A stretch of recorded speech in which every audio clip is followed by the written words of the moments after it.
Pour les cas particuliers, on peut parler des sets Hot Mini, avec le Mini Hat, le Mini Snowspeeder ou le Mini Bipod. Pas grand chose à dire dessus, sinon qu'ils sont tout mignons. Oh, j'ai des grandes mains. Et autre cas à part, le Hot Wampa Cave.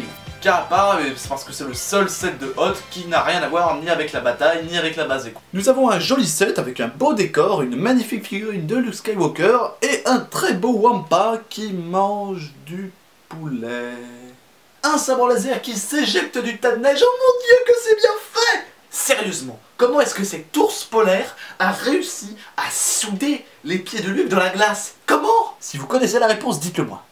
J'aimerais savoir. Vraiment.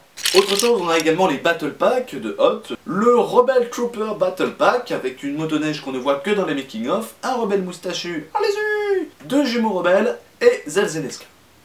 Il est partout. Partout. Et de l'autre côté, le Snowtrooper Battle Pack avec deux Snowtroopers, une motojet blanche, un pilote de Hat-Hat, le général Pierce et un poste de commandement assez moche. Et je sais pas vous, mais moi quand je revois le film, je vois jamais tous ces trucs qui les attaquent. Il y a les bipodes, il y a les quadripodes à la limite, mais le reste, ils le sortent d'où? Cette arme est la plus foireuse de Star Wars. Elle se fait exploser avant même d'être finie de monter par un vaisseau à l'arrêt, mais va savoir pourquoi, il nous la colle dans tous les packs Hot, et ce sous différentes évolutions. Voilà, on a quasiment terminé, on va se garder le meilleur pour la fin, la base éco. Un des meilleurs sets avec des figurines qui claquent et des super décors, c'est le Hot Rebel Base, numéro 7666. Je l'ai pas. Ah, tu bades, hein? La porte est juste géniale, bon par contre faut pas espérer faire passer le Faucon Millenium à travers, ça c'est sûr. On a une plateforme pour les Snowspeeder, une tourelle de tir un peu moche mais bon, et surtout la magnifique figurine de U3P. En fait c'est juste pour lui que j'aurais aimé avoir le livre. Allez, on passe à un set épique, la Hot Echo Base, que nous voyons ici. C'est un gros morceau avec plusieurs figurines, dont notamment une de Luke Skywalker avec une coiffure, un droïde médecin, et Yann Solo avec une nouvelle capuche, Chewbacca fidèle à lui-même, deux Snowtroopers et Leia avec son Eskimo. Quoi?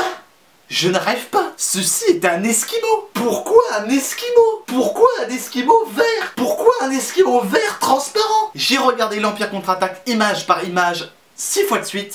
Expérience assez spéciale d'ailleurs. Et je n'ai rien trouvé. C'est pas un miroir, c'est pas un hologramme, c'est pas un comlink, rien.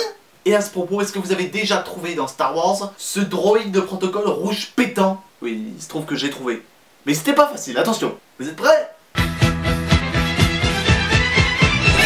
Je pense qu'il y a une conspiration au sein de Shanigo, une secte interne dont les membres regardent Star Wars, image par image, défoncés avec des lunettes 3D et qui ne sélectionnent que les personnages qui n'apparaissent que moins d'une seconde à l'écran au 3e plan. C'est mon hypothèse la plus aboutie pour le moment. Bon, ce set ne ressemble à rien, on est bien d'accord, mais il y a plein de jouabilité, il y a des tas de petites cachettes, de petites portes, de petits pièges, il y a même un Tauntaun que l'on peut chevaucher après lui avoir arraché un gros bout de viande sur le dos pour lui mettre sa selle. Mais ces gens sont des malades! C'est pas comme ça qu'on traite des animaux! Alors Philippe, on va faire une petite promenade. C'est quand même fait pour des enfants à la base!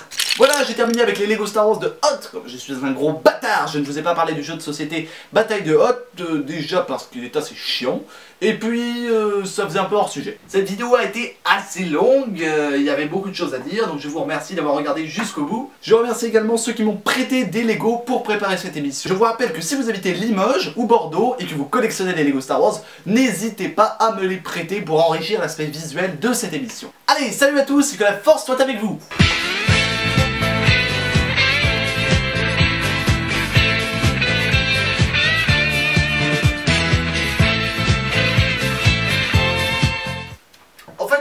J'ai trouvé pour le coup de Leia et de son Eskimo.